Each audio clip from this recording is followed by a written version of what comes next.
All right, good morning, good afternoon, good evening. It's my beautiful family out there. I wanted to tap in really quick to have a conversation today about grind culture, specifically black men and grind culture, right? I just got finished watching an upload that my brother O'Shea Duke Jackson posted in response to a lot of the speculation surrounding the young lady who was, the last person with Kevin Samuels before he made his transition. That particular upload was in response to the content creators out here that were speculating that some type of conspiracy or foul play was in the works related to Kevin's passing, right? But in this discussion, O'Shea was talking about Kevin's work ethic and his patterns and behavior surrounding work and running a successful independent for all intents and purposes media platform, right? And a few of the things that he mentioned that made me want to do this post today is he mentioned that Kevin on average wasn't sleeping more than like 3 to 5 hours, just given the demands of his daily schedule, right? Him not having a team or a built out infrastructure to handle all of the increased demand, the high volume, for consultations, but also the output, right? The recording, the live streams, everything you have to do in order to feed this beast, right? Because you got to strike, while the iron is hot.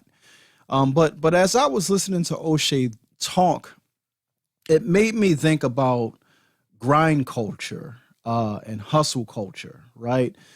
Kevin was not shy about, telling black men, we need to be working 60, 70 hours a week. Like if you broke, get out there and grind. And as a black man, I get that. Like that's something that I came up hearing. That's something that was instilled into me. So early in my career, in corporate America, while I was still in corporate America, my first employment was a situation where I was easily putting in like 80 to 100-hour weeks, right? Especially during our busy seasons, right? So I'm no stranger to hard work. Although, what I will say, being younger in age, the toll that it was having on my body is not as significant as someone who's perhaps a little bit older. However, I will say that it does take a toll. Oftentimes we hear people say, it costs to be the boss, but we never reflect on who subsidizes that cost for us or what subsidizes that cost for us. And as black men, oftentimes that cost is subsidized by our poor relationships with our family, with our children, by neglecting our households, by neglecting our health, by neglecting our wellness. You understand what I'm saying? So there's definitely a cost to be paid for what we perceive as success, right? And there's no such thing as a wealthy corpse, right? When you transition, when you walk through those doors to head to the upper room, right? None of this stuff that we attain is going with us. The only thing that is going with us is our character, our good deeds, and hopefully a good name that will continue to be spoken by our progeny and by our community and those who we served while we were here, amongst the living. Right. But it really did just make me think, Kevin being a middle-aged man and the penalty that we as black men pay for grind culture. Funny enough, this past Friday we had our men's group, Cobra Calisthenics. You all know I work with black men, I work with a collective where we're focusing on building Black men mentally, physically, spiritually, but most importantly, working on the character within our brotherhood. But we were having a conversation, and it was around grind culture to an extent. And one of the brothers was speaking, and he was like, I remember being at my father's funeral, and the only thing that people could say about him was that, he was a hard worker. Like, he worked really hard. But that was it. His utility was in the provision that he provided to others, or the labor that he did on behalf of others, right? Very, very dehumanizing, but it's something that a lot of Black men contend with. Since we've been brought to these shores, even during the period of enslavement, there were points during our history where we were literally grinded into a pulp. I remember being down in New Orleans. I visited the Whitney plantation while I was down there, and the tour guide was talking about the way capitalism works, that the life expectancy for many of the enslaved males was no more than 7 years, because there was such a huge supply of enslaved labor that they would just grind you to a pulp. They figured it would be better, it would be more profit for them to literally work you to death, right? You would die within 7 years of working on a plantation. So we were expiring very young. And mind you, these are, young bucks, right? Being enslaved in your teens or your 20s, and you got a 7-year lifespan of just working yourself from sun up to sundown, into the grave, right? And so when I bring that forward to the modern era, and I think about, a man like Kevin Samuels, who found success later on in life,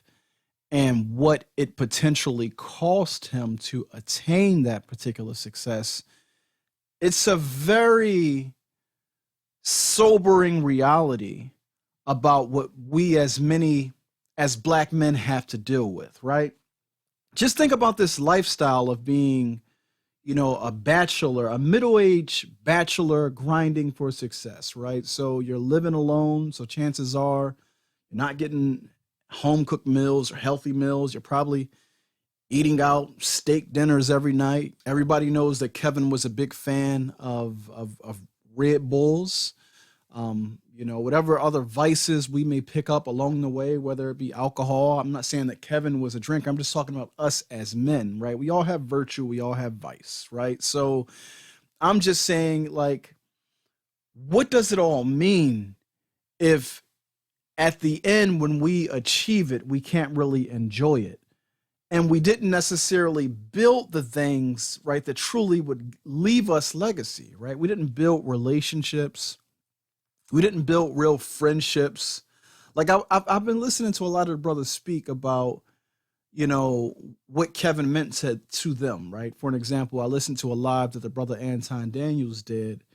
And, like the first 10 or 15 minutes of it, and I kind of cut it off, but it was just talking about their shared admiration for luxury watches. And I'm like, man, that's a very nutrient deficient relationship to have with another man, so that when he passes, all you can talk about is the things surrounding his success, his material success, right? It had me thinking, like, what would a life look like where we as Black men live to be up in age and have relationships that go beyond our working colleagues? Because as Black male content creators, I mean, Kevin and O'Shea and Anton and all these brothers, I mean, they may be friendly to one another and they may build a friendly relationship, but for all intents and purposes, they are colleagues. They're working in the same industry. And when you're dedicated to the grind like this, you don't have time for anything else. You don't have time to nurture any other relationships. So the relationships you often have are the working relationships that you have with the folk who you're in the grind with. Like, I know from corporate America, right? Basically, the folks who I hit the golf course with, The folks who have ambition, like I have ambition, like we have a very cordial and mutual relationship, even a friendship. We can hit the casino, we can get drinks, we can do clubbing, we can do all of that together. But at the end of the day, it's a relationship that's not born of any realness, and it's reflected in all of our relationships and how our relationships suffer, the quality of those relationships. I remember talking to many of the partners in the firm that I used to work for, and most of them were either on their second or third wife, right? Because as you are building, as you're climbing the ladder, somebody has to pay the price. And oftentimes it's our relationships, it's our marriages. We're estranged from our children, our health is horrible, right? Because we're eating out all the time at fancy, decadent restaurants, a lot of red meat, a lot of steak, a lot of brown liquor, you know what I'm saying? Cigars, like this lifestyle, the virtue and vice, you're not sleeping, it will really take you out. So I'm just sharing all this to say that I think that there is a lesson to be learned in examining, the situation of the recent passing of the brother, Kevin Samuels. Very, very, very successful, but truly didn't get a chance to enjoy the full potential of the fruits of his labor based upon being cut short due to heart failure. I mean, we haven't gotten the toxicology report or anything like that, but this is real. Generally speaking, we as black men are not healthy. Right? I went last year, supported the African American Male Wellness Initiative, ran the 5K, so black men can get our numbers. You know what I'm saying? Like, so me being somebody who works with black men, I see us in all different states of disrepair. I deal with us mentally, physically, and spiritually. So I'm just saying, like, yes, grind culture is killing us, and we definitely need a paradigm shift, a focus on wellness, a focus on healing our trauma, healing our relationships, and just a different dynamic. So this is just food for thought.